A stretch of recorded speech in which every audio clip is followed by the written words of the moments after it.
today thanks to sponsorship of ILL and thanks to ILL. So Diepak is a trainer and coach in the field of personal leadership development.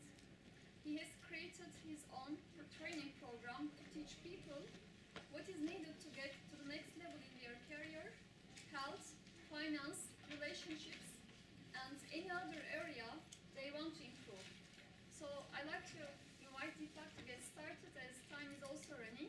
Yeah. And this will be the last session, and afterwards we will ask you to complete the evaluation forms and please leave them to the box at the exit door of the building. Thank you. Okay. So thank you very much, everybody, for coming to this session. I know it's been a long day, and I said at the beginning of this day, I'm the only thing standing between you and the end of this event and going back home and talking with your friends and your family about how great this day was, and especially how great this session was. So I hope to make it a great session for you.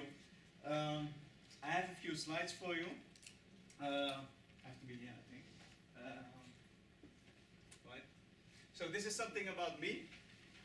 I'm going to talk to you about the power of vision. This is something about me.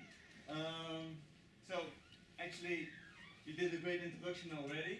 It's important to emphasize that I'm representing today IIL here. I'm also doing training, coaching, and consultancy for IIL. I'm not here to sell you any consultancy or whatever. I'm here to tell you more about the power of vision and how you can use that not only for yourself but also for your team. And maybe not only for your team, but for everybody else in your life, in your family maybe as well. So I have a strong project management background. I'm not actively working in project management now for the last 2.5 years. The last 2.5 years I focused purely on training in personal leadership development. And I stress personal leadership development because it's not about leading other people, it's the capability and the ability to lead yourself. Because if you're not capable of leading yourself, then what's the use of leading other people? Yeah? So you have to get to know yourself better first. So that's actually what we'll be doing here. And after this slide, I will turn off the presentation because I don't use slides. So these are the things that we'll be covering during this session. And it's going to be a very interactive session. That's why I don't use slides, because you cannot capture the interaction in slides. So I'm going to talk about vision, obviously, because this session is about the power of vision. I'm going to mention something about a success cycle. What is it? How does it look like? How can you use it? And the secret behind getting better. So everybody wants to know a secret. Nobody likes to share a secret. I'm going to share a secret with you about getting better, and also give you the opportunity to create your own vision. So, having said that, I'm going to turn this thing off. I think it's over here. Oh, it was shut down soon, and then we can do this. So it's gone. Yeah. By the way, I'll take my jacket off. It's really warm over here.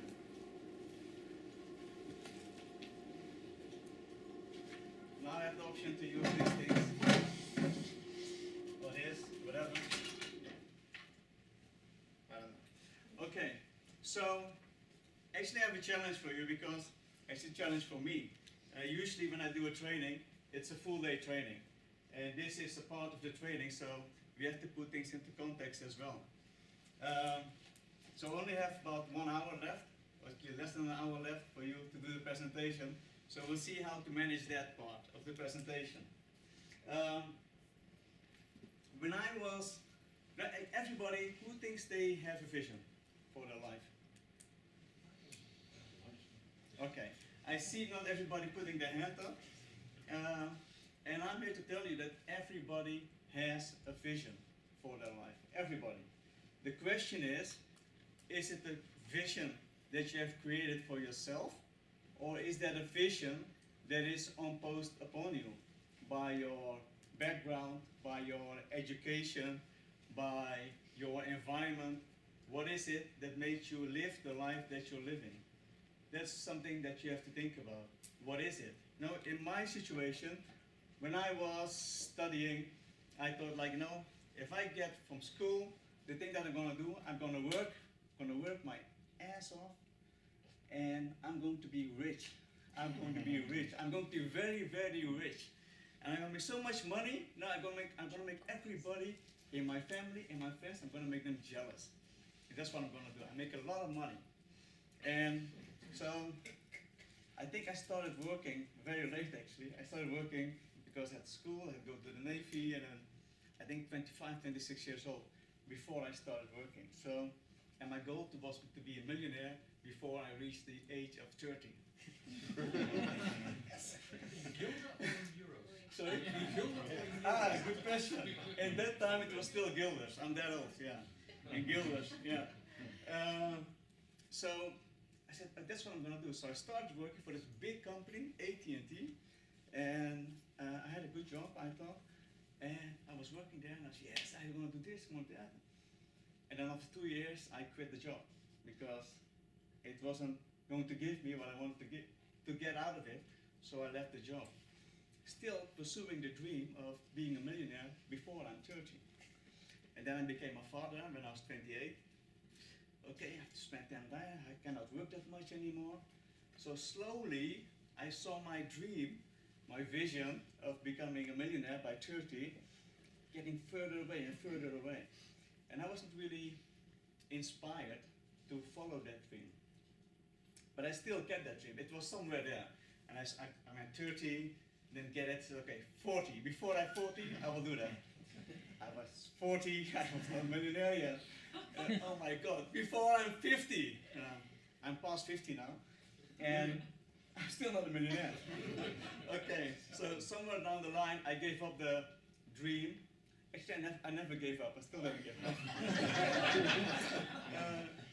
But it's not that important anymore, let me put it that way. But something else happened in the meantime, because I also had another vision for my life. My vision for my life was, from a young age early on, it's like when I'm 50 years old, then life is over for me. It's okay for me when I'm 50 years old, then, turn the lights off, Diepak is gone, he's not here anymore. It was okay for me. I'm going to live wild, I'm going to live crazy, I'm going to do all the things that you're allowed to do and that you're not allowed to do. I'm going to do everything, and then I enjoyed my life, and at the peak of my life, I'm going to leave. I'm gone. And then somewhere in my late 30s, I was thinking about it. I was joking actually about it with my friends, saying like, what if I would be 150 years old? And I joked about it, and everybody was laughing, ha ha ha ha, 150 years old. Is there anybody else you know that's 150 years old? No, so that makes it even more challenging. So I'll be the first one. But then I thought about it a little bit more. So like, if I need to be 150, what do I need to be? What do I need to do to be 150 years old? I might spend more time on my health to start with. What does that mean? Okay, to live healthy, I need to eat healthy. I need to exercise properly. Maybe I need to meditate. I don't like meditation at all. I need to do more things to become healthy. So I created a vision for myself, and it became more and more interesting for me. Actually, it became even more interesting than becoming a millionaire.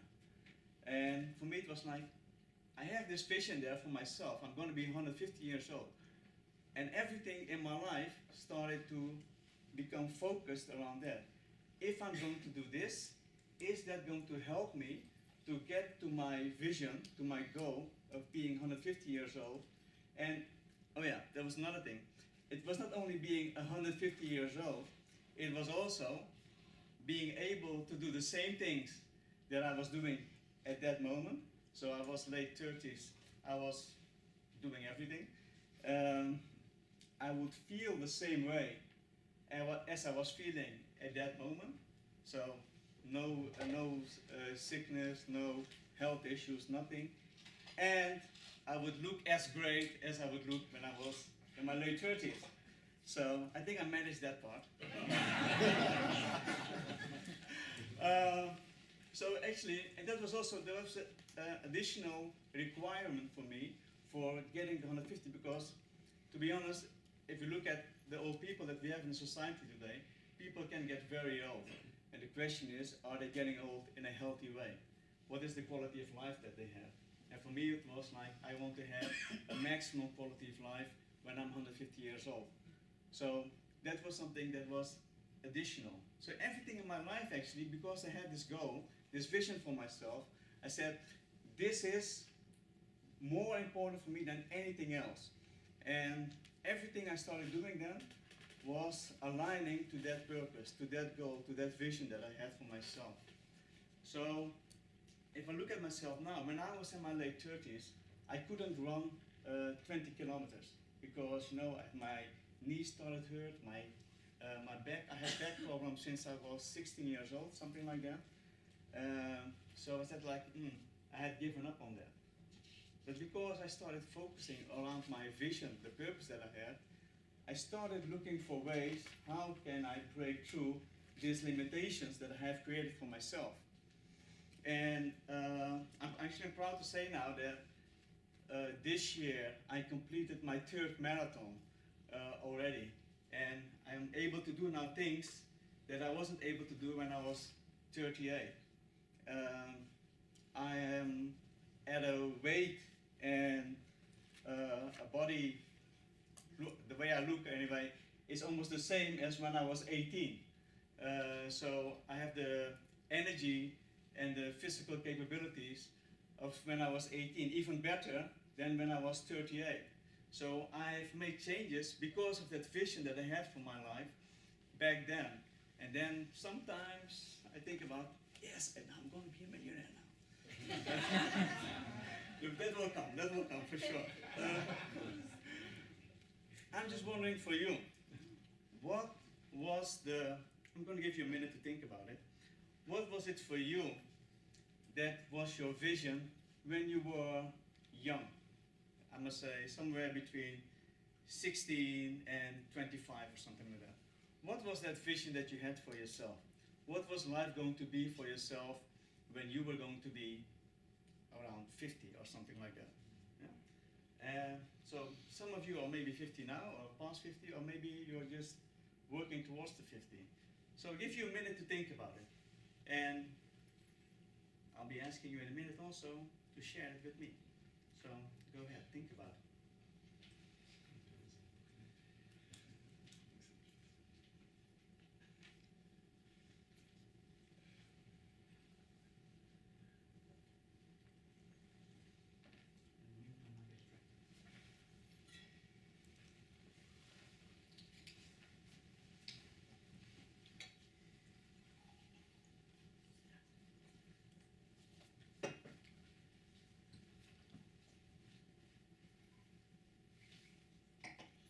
Okay, you got it? I'm going to get you at the front. Okay, Ali. So, what was your vision for when you were young? To build a nice family and a good career, I think. And what is a good career? Good question. I'm still thinking about it. Okay, that's okay. Yeah. So have a family and a good career. Yes. Yeah. Be successful at what you are doing, but yeah, I think. And what does successful mean? Yeah, that you get appreciated for being there. You know that you are kind of indispensable. You are important. You're here. You are important, and so on. But okay. Yeah. Of course, it doesn't happen in corporate life. Doesn't happen in corporate life. I don't think what so. Doesn't happen? Everybody is dispensable. Ah, okay. So that's one of the things. So now, I think, when you asked for vision, I didn't raise my hand. I think I need to rethink about my vision as you did. So I need to refresh. You need to refresh it. Because I have a nice family, very nice family, but about the career and so on, I'm looking for new things after so many. Was there any career you wanted to have specifically? when you were, you weren't graduated yet. So was there any career specifically you wanted to pursue? Mm. I like to work with mechanics, so I wanted to work around mechanical structures. Yeah. So I'm in automotive This is now, before so you graduated, right? yeah, I mean, Yeah. Okay. So it was good that it's good that I'm in automotive, so I'm working around the vehicles, automobiles, and so on. But yeah, what I do about them, I think I was thinking more. What I had in mind, maybe more like a pimp my ride thing, garage stuff. Okay. That's what I had in mind. Excellent. I'm far away from that. You're far away I'm from doing that. just a desk job to build vehicles, and that's it. Okay. Excellent. I'll come back to that. Yeah. So anybody else who wants to share? Francis. When I was 14 or 15, I wanted to become an engineer, and being 50, I wanted to be a big manager of a big company with thousands of people reporting to me. That was my dream when I was 16. Yes. So making $1 million probably as well, but then in Belgian francs. But now, I'm 63, I'm still an engineer, but I work in the software, and I don't have anyone reporting to me because I don't want that any longer. Okay. Great. Okay, so I'll just use the two of you as example. So what made you give up or stop wanting having any people to report to you? When I became a project manager, that stopped. So Okay. at a certain moment in time, my career shifted from being a manager, Yeah. managing people, coaching people, Yeah. and then I decided it was decided for me Yes. somehow, a mix of both, Yes. to lead projects, projects in the IT sector. Yeah. Okay. But then you were still having people who were kind of reporting to you being a project manager. Yeah, that is true, but they were not. Yeah, they were part of the project team, absolutely, and then Yeah. comes the other stuff, the leadership and all that stuff, right? Exactly. Yeah. So you didn't have 1,000 people reporting to you, but you had some kind of number of people reporting to you. But you gave up the desire of leading 1,000 people. Yes. Yeah. Yes. Okay. So because that wasn't important anymore. Well, because let's say the people who didn't see that in me, so They didn't see that in you. Yeah. So Okay. Great. Thank you for that extra explanation. Yeah. And Ali, for you, you didn't become the mechanic. You did something else. Genius. Yeah, the genius. Yeah, they create out of nothing. They recreate things. Ah, beautiful. Very capable handworks. And So why did you give up on that? I think, as you said, the environment, the opportunities, I choose the easy path. Just being a corporate. Did you guys listen? Did you hear that? What he said? I chose the easy path. Yeah. Okay. I just, it's easy. Yeah. You go to a big corporate, you go to a big company, they take care of you. You don't go highs, but you don't go lows. You have a rhythm and Yeah. minimum risk. Yeah. You have a good life, family balance. Yes. That's how I think. I don't know. Yeah. If they talk otherwise. Well, it's a perfectly good explanation because that's how most of us go about in life. It's like we are in this comfort zone and we look for the edges of the comfort zone, but we never go outside of them. Because everything that's outside of the comfort zone means risk, means danger, means uncertainty, means like, hey, my life could be over if I go that way. So we stop pursuing things outside of the comfort zone. While if we try something outside of the comfort zone and it succeeds, your comfort zone gets bigger. But if we try something and it doesn't work, it gets much smaller because we want to have that layer for ourselves to protect ourselves, right? So we're not going to go back to the previous one. No, we're going to make it even smaller because we are hurt and we don't want to be hurt. So we want to feel protected. And that's what happens actually. So every time we do something that's outside of our comfort zone and we succeed, we tend to move forward and do much more of it. And every time we don't succeed, we go even back to a smaller place than we were before, because we want to protect ourselves. Our brain actually is programmed the way like we should not hurt ourselves. Everything we do out of our need for pain, to avoid pain or to gain pleasure. So these are the twin forces actually that are controlling us. And if we have to choose by doing something, this gives us pain and it gives us pleasure as well, then we will always avoid doing it, because we don't want to get the pain. And because getting pain every time again might lead to death, and we don't want to die. So not so stupid as I was when I was younger, 15 or over. Yeah? No, we want to protect ourselves. So our brain is protecting us from harming ourselves. And every time we go outside of the comfort zone, it feels like that. We're gonna kill ourselves ultimately. So we don't want to do that. Yeah? Question. But when you are young, yeah, you're risky. Precisely, you want to go outside that zone. Yeah. And that's why we want to become, in my case, a billionaire. Yeah. Yeah. Or at least have a very rich life. Yes. I wanted to be self-employed, yes, which I tried for a moment, for some years. Yes. But you're right.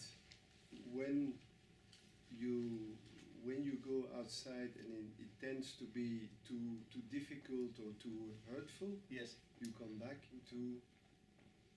into your safe environment again. Yeah. So, are you a billionaire now? No. No. Okay. What happened?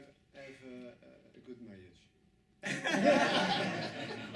Okay, that's also something that happens very often. So we stop pursuing our dreams, and we come up with a story to make it okay. Yeah. So we don't go for our dreams anymore because we say, yes, I have a good marriage, or I have this great group of friends, or I have the certainty of this job or this position. Whatever story we come up with, we make up lots of stories to make ourselves feel good about the decision that we made, but inside we feel like, some part of me just died. Right? And at a certain moment, it's gonna come up again in your life, and then you're gonna feel like, I wish I had done it. I wish I had pursued my dream a little bit more. I wish I had put some more effort in there to make it really happen. And if you wouldn't have succeeded, at least I tried. Yeah? And now you have given up on that thing without even trying. And so the secret behind